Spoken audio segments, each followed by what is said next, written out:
Hi, this is the Change and Grow Wellness Show for you, the busy professional who wants to live a healthier, happier life with increased energy and productivity. And this show is powered by the amazing men and women of Positive Program Network. And tonight, I'm your ghost, Jackie Grant from We Grant Fitness and Health, and I transform busy female professionals, hormones and habits without giving up chocolate and wine, calorie counting, spending all the time in the gym. So tonight, we are talking about what are the benefits of Thai massage. And our guest tonight is Neill Caamaño. Am I saying your name right, Neill, or am I said it correct? It's Caamaño. Caamaño, see, I told you I said it correct, but it's fine. Right, Caamaño. So Neill was a promising footballer as a child and lost contact with structured exercise before specialising in Thai massage. He runs his own studio in London, performing Thai massage and bodywork. So welcome, Neill. Neill, if we start off with you just telling us a bit about yourself and what made you go into Thai massage? So massage was something that I was kind of drawn to a few years ago. I was working in social care. I worked in social care for about 12 years. And it's the kind of work that's really demanding sometimes. I think after a while, I kind of got to the point I started questioning, can I do this like for a long, long time? And I was really looking for something that I could do and be my own boss as well. That was something that I found really frustrating about being an employee, being in the system, dealing with all of the stresses and strains of that. So massage was something that I had an idea a while ago. Actually, the training that I got came about because my partner's a yoga teacher, and the school that I ended up training at is the London Institute of Thai Yoga Massage. So a one day training came up on my partner's Facebook, and she asked me if I wanted to go. So I had a plan to look into different types of massage. Hadn't done any of that research, and then this event came up, and I ended up going to the one day training, and I just found it like I knew I'd found where I needed to be from that first day. Brilliant. So what did you do in social care? What type of work were you doing? I mean, I made a big change to go into social care. I used to work in chemical production, which is a massive change. So when I first got into social care, I was kind of working in a care home. I worked with adults with learning disabilities. I then worked for 6 years in a mental health rehabilitation centre. And then a few other things. Did some volunteer work with young people, worked in an older person's mental health team, worked with people who had neurological conditions.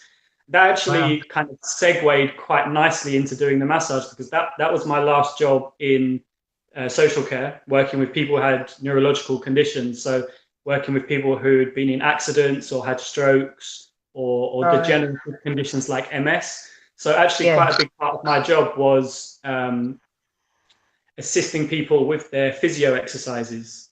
So a physio would come in and do an assessment, and then as a member of the team, we would support people every day to do their exercises. And I also was leading, so like twice a week, we would take a certain number of clients to the local gym, and we would have a gym session. So I quite quickly became like the lead staff in that session as well. So moving from kind of practical and emotional support to a more physical support and kind of a physical therapy, actually that job worked out as quite a nice segue to what I do now, actually.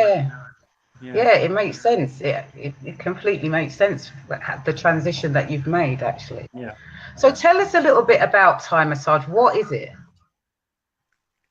So it's the kind of thing that I would say there's two stories. So as a lot of things that are taken from one culture by another culture, they tend to take bits and pieces that make sense, or they take something and then it becomes a bit of a caricature of itself. So there's a lot of people learning Thai massage in Europe, or even a lot of people who've been to Thailand as a tourist And actually the type of treatment that you get is a little bit of a caricature of what the kind of history of Thai massage is. So my teacher actually changed how she teaches 2-3 years ago when she connected with a different lineage. So rather than teaching things that are part of this kind of European Thai massage, she was able to connect with some people in Thailand who follow the traditions from, they're called the Lana people in the north of Thailand. So most people have heard of Bangkok, but Chiang Mai is the city in the north that's kind of the city of the Lana region. So basically the kind of lineage that I have trained in, that I'm part of, I'll quickly explain. So the people who would do this type of treatment, they're called Rusi, and it's like a shaman kind of. It's like a kind of a monk, a shaman, a doctor. They're the holders of the traditional sciences within Thai culture. So they would study things like the stars, astrology, but they would also study medicine. People would bring sick, or even like they would bring dead bodies to the Rusi. So at the same time in Europe, where doctors were paying grave robbers to go dig up bodies so they could study anatomy, the Rusi they would actually leave some dead bodies outside, and because it's a tropical country, they would obviously decompose quite quickly, and they would go every day and kind of be with the bodies and actually study anatomy. So it's more from the perspective of medicine and healing. So physical therapy is part of that. There's other parts of it as well. I'm not saying I have all of the parts. I'm primarily trained in the physical therapy, but increasingly I'm able to incorporate some of the other stuff as well, such as kind of herbal remedies and a few other different techniques beyond what most people would think as massage. I was in Thailand on a study visit in November and really connected a lot to the lineage and especially the Buddhist roots of Thai massage. The two are very intricately connected. Although I couldn't kind of in all honesty say that I'm Buddhist, but it's something that I study to a degree from the perspective of the theory of how Thai massage works, and the theory that it's based on is actually literally kind of from the teachings of the Buddha. There's no real like interpretation. If you look at the teachings, like it's laid out, this is how the body works, this is how to rectify issues. So you know, it can be a little bit difficult matching up the two perspectives, but I just try to, you know, take what makes sense to me in this moment and use that in a way that makes sense for me to give a treatment. So although I call my treatment massage, and it is massage, it's quite different to what most people in this country would think of if they just saw the term massage. To me, it's a bit more holistic, and it's more about general health. Okay. So what would you see as the key characteristics or benefits of the Thai massage that you do? I suppose how it differs from, actually, I should be careful talking about other modalities because I haven't studied them, right? But the key components I would say, I suppose, in Thai is it's quite a physiologically based way of looking at the world, way of looking at the body. So, for example, you know, I know a little bit about, you know, for example, in Chinese medicine, they'll talk about meridians and qi, and a lot of different modalities have quite almost like a cosmic explanation of energy. Whereas, even though it's based in Buddhism, the Thai the massage that I've been trained in it doesn't really talk about this kind of mythical energies. Everything is very physiologically based. So one of the main things that is quite particular to it, though, is a way of thinking about the body as having kind of channels. But again, it's quite physiologically based. So, for example, between a bone and a muscle, you know, the muscle attaches at the top and the bottom of the bone. So if the muscle is not overly tense, you should kind of be able to feel between the bone and the muscle. The muscle shouldn't be pulled very closely onto the bone. But if we get a lot of tension, that tends to happen. So for example, a channel in this sense would be the space between the bone and the muscle. So in that example, if I was working on that limb, I would be trying to bring space between the bone and the muscle. And sometimes that can mean pressing quite directly after the muscle's warmed up, pressing quite directly into that channel. What that also does as well is it stimulates what in Thai they call sen. It's a word that means lines. So, for example, my teacher's like done dissections and stuff like that. And, you know, she explains if you were dissecting an arm, you take the skin and the muscle off, you'll see lots of lines. You'll see the nerves, you'll see the veins and arteries, you'll see your lymphatic system, your immune system, you'll see ligaments and tendons and connective tissues. So a lot of the time, if I'm working those channels, the aim is to directly stimulate those things. So we might feel like, oh, I've got a lot of tension, I need a massage. And we tend to think that the tension is just in the muscles. But as a result of muscle tension, you can get reduced blood flow. Like the space that these lines have to work in becomes compacted. So you get reduced blood flow, so you get reduced oxygen and nutrients to different parts of your body. You might get a kind of numbness or a nerve pain because the nerves don't have the proper space to work in. Right. And you might get sick more often because your lymphatic system is being compressed or doesn't have the right space to work in. So I think actually saying that, I think that's the right way that I'm describing it as far as bringing space. You know, our body, there's no spaces in our body. Everything is tightly packed in. There's so much happening under our skin. But through stress, through bad posture, through ill health, through, you know, kind of ways that we use our body in the modern world that aren't conducive to health, things can get compressed and compacted and twisted, and that can lead to further issues. So the aim of the treatment is really to bring space and allow not just the reduction of muscle tension, but the enlivening of the whole system. So one of the things that I notice, I won't even speak about when I do treatments, but if I get a treatment from someone who I trained with, as well as feeling very relaxed after, I also feel very energetic. And it's kind of this almost contradictory thing where you feel full of energy, but you also feel very calm and relaxed. So I'm really happy that this is the training that I ended up finding, for sure. Good, that's brilliant. So tell me, have you heard of it, Thai massage being called the lazy man's yoga? I haven't heard that. No. No, I haven't. I mean, I guess I can understand why, because like I said, my teacher's school is she calls Thai yoga massage, and a lot of the reason why it sometimes gets called Thai yoga massage in the West is because it does have, you know, just like Buddhism is from India, but it's practiced in Thailand, you know, yoga's from India, but it's also practiced in Thailand. But in this context, where I was talking before about the holders of the traditional sciences, the Rusi, they were people who would practice yoga, and there's places in Thailand where you can go and you can see statues of them in certain kind of yogic poses. And this is like a self-care system that they developed.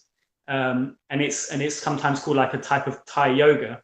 But what happened was, from this being something they developed as something they could do for themselves, because they had this standing in the community and they were studying medicine, it became something that they then used as a treatment for people. So in my treatments, I mean, not always, but if the person's issue calls for it, like I might use stretching, sometimes quite a lot of stretching. But I suppose the lazy person's tag comes from the fact that I will do the stretching for the person. So it's a passive stretch. So it's receiving the stretch, but without the muscle engagement. And this type of passive stretching can be really powerful. It's quite different to holding a stretch yourself, where you're exerting force, you're acting on all of your muscles. It's very much about, you know, I want my clients to give up control of their body and let me take them through range of motion or stretching. So yeah, I haven't heard that phrase before, no. So new one for you. Yeah, thanks. So tell us how it takes place. Tell us how if someone was to come for a Thai massage, what would happen? So me personally, I always do a consultation before the first treatment. Certainly I know people that I've studied with always will do a consultation before the first treatment. How I do it is because I know that some people will kind of think, oh, I would just want to pay for an hour's massage. And they might not necessarily be expecting what I'm doing. So I don't want anyone to think, oh, well, I don't want to pay for the consultation and a treatment, so I'm just going to go somewhere else. So I do the consultation for free because it's vitally important to the treatment. I don't work in a way where you come in and lay on the mat and I just go through a sequence. I don't know what I'm going to do until the person comes in and we start talking. And even then, during the treatment, I might find something that then needs my attention. So what I tend to do is, if the person comes in, and also depends how long the treatment is, right? So we'll do the consultation. I generally offer 1.5 or 2 hour treatments. Obviously, depending how long it is, we can do more or less work. So what I'll tend to do is, say the person has sore shoulders, gets headaches, and has a bit of a pain in the leg. What I'll do is kind of say, well, what's the top priority? And usually you can tell, because the top priority is the thing they start telling you about first. So sometimes I use, some of the skills I learned in social care to listen and to reflect back. So, if someone starts talking to me about one issue, and then when we come to start, they say, oh, I think this, my knee is the main thing. I might just say, well, you spent 3/4 of the time talking about your headaches. Do you think we should maybe do that? But it's always about agreeing with the client. So what I'll do is, if there are 3 things, I'll ask them to say, what is the priority? So, 1, 2, 3, I start on number 1 and we see where we get to. I think the really important thing is that it's a treatment for healing. That's the perspective. There are times where relaxation is the first step you need to be able to receive the healing. So, like a massage that is kind of purely for relaxation, I don't have anything bad to say about that at all. And sometimes I do, I might do an hour's treatment and it's purely a relaxation massage, because the person needs to relax before they can receive any more in-depth treatment. So it's just the process, really. So it's very much about having that open dialogue, even during the treatment. It's not the person just lays on the mat and, I do stuff to them. I want to check with them, how is the pressure? Is it, it should never be painful, but, I want to talk to the person about any discomfort they feel and what is the nature of that. Because discomfort isn't to be avoided. The treatment is a purge. We hold things in our body, we hold patterns and tensions and stresses in our body, and they have knock-on effects. And when we've held them for a long time, we get very used to them and they become invisible to our consciousness. So by bringing awareness, if I have some kind of deep-rooted pain in my shoulder, that the pain is actually gone now because it's kind of numbed. Well, at first I might not feel the pain, but through deeper work, the physical work stimulates the nerves, that connection to the brain. Suddenly you start to feel something that you might have been holding. You're holding it because you have some emotional connection to it. So the discomfort is sometimes working through and being able to let go. So hopefully that answers the question. Yeah, it did. So, you kind of were saying that it brings about healing. So is Thai massage for everyone then? Would you say that? In general, I would say yes. I mean, depending on, there are obviously certain conditions which would be contraindicative of certain treatments. So for example, if someone's pregnant, I wouldn't do the same treatment as if they weren't. But they can still receive a treatment. It's just about me knowing what conditions they have And as much as anything, one of the things I do find, obviously doing Thai massage in the West is, people tell me about their conditions, but they tell me their Western diagnosis. Of course, I wouldn't expect anything different. But in the way that I work, it's a bit of an apples and oranges thing. I can't treat a Western diagnosis with an Eastern modality. So I want to ask them questions, not so much about, oh, okay, you have fibromyalgia, but how does that feel? When does it flare up? What are the qualities of those feelings? What does it, so I'm working more, it's about kind of interpreting what they tell me. So as long as, if anyone has any kind of physical health issues, I'm always happy to talk on the phone before they even come for a treatment. Obviously, like I said, then we do a consultation. I'm very open to feedback during the treatment. If something doesn't work, then we step back and we try something else. It's trial and error, but I think the important thing is that it's a very holistic way of working. If someone comes and they say their knee hurts, I'm not just going to look at their knee. There are other things that could be causing the pain in that knee. So it's about asking the right questions, exploring a bit, getting feedback, and having a course of treatment that is as effective as we can make it. Brilliant. Yeah, so I mean, there are slight differences with other kind of treatments because, having had a treatment from you is that you're not on a bench, so you're on a mat rather than not a mat like as an exercise mat, but a big mat, and use oils. What other differences do you think is from other massages? Like I said, I have to be careful if I'm talking about other types of treatment. I can talk about treatments I've had, but I haven't studied other types of massage. So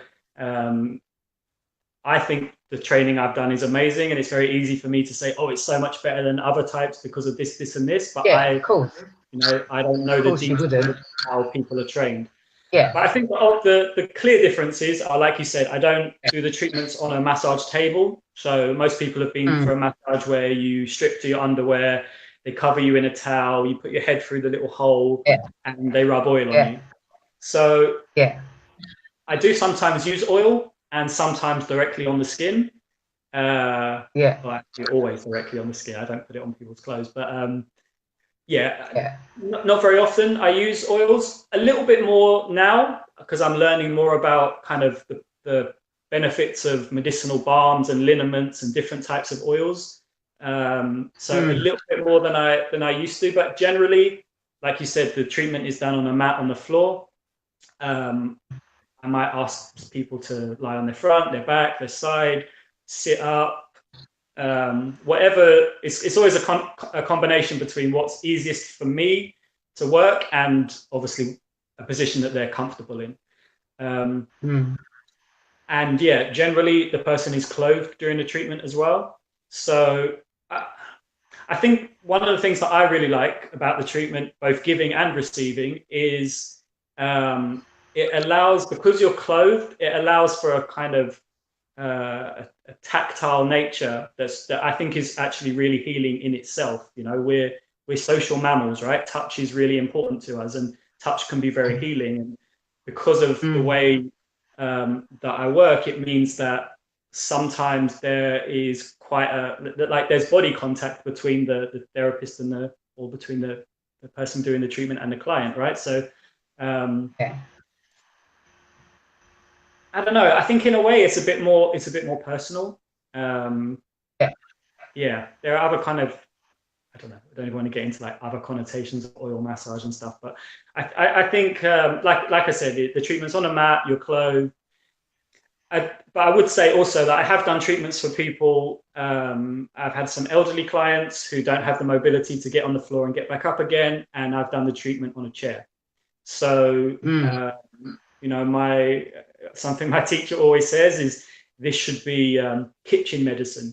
So as much as it's nice to have a nice setup and makes people comfortable, and you know, burn incense or play music or whatever it may be. You know, when I go visit my family, if someone has an ache and pain, I give them a treatment sitting in the room while, you know, the kids are running around screaming or whatever it may be. So it doesn't have to be this kind of spa type of thing, and it's still effective. So brilliant. So thank you, Neill. Thank you for all those insights into Thai massage, and, you know, especially the benefits and the backgrounds, you know, that there's different types of learning in terms of Thai massage, but also the fact that, you know, treatment is done clothed, it's on a mat, and, you know, it's a holistic approach that you take. So it's really good insight. So hopefully our viewers and our listeners will have a clearer idea about Thai massage now. So Neill, where can people find you? What's your, you know, Facebook and everything like that? So my business is called ThaiOneMassage Bodywork. I know you've got the links in the description and stuff. So yeah, on Facebook it's ThaiOneMassage Bodywork. On Instagram it's ThaiOneMassage. So it's THAI and then ONE.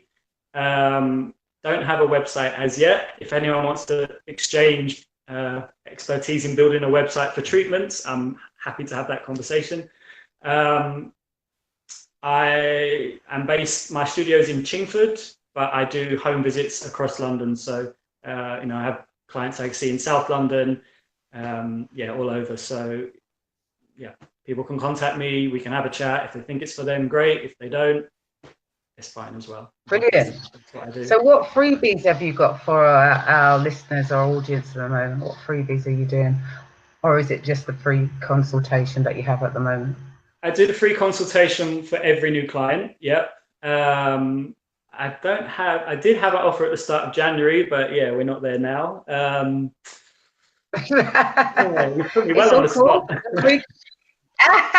The free consultation is all good. So that's half an hour. That's half an hour. So yeah, we do that. We do that every time. I mean, we could do like I don't know, what can we do? So let's why don't we say like 10% off if you listen to this podcast to the end here. I don't know how long we've been going, but you listen all the way. To the end.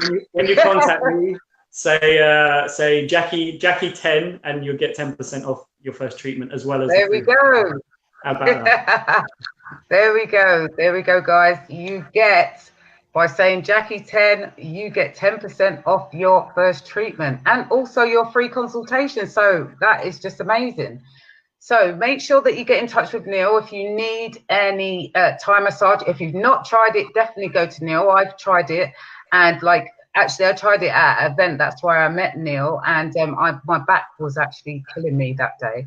And I don't know, he put my legs up in the air and all that. And next minute I was all good. So make sure that you get in touch with him, especially if you've got any back pain or any other ailments. You know, have a chat with Neill and he'll be able to check out whether he can help you with that. All right. So take care, guys. And I will see you next week. Hope you have any operational problems or technical problems. We will be here with another person who is in health, wellness, nutrition, mindset, you know. So make sure that you either check me out here, check me up on YouTube or on my podcast, and I soon will be on Roku and Amazon Fire. So guys, take care. Have a great night. Bye.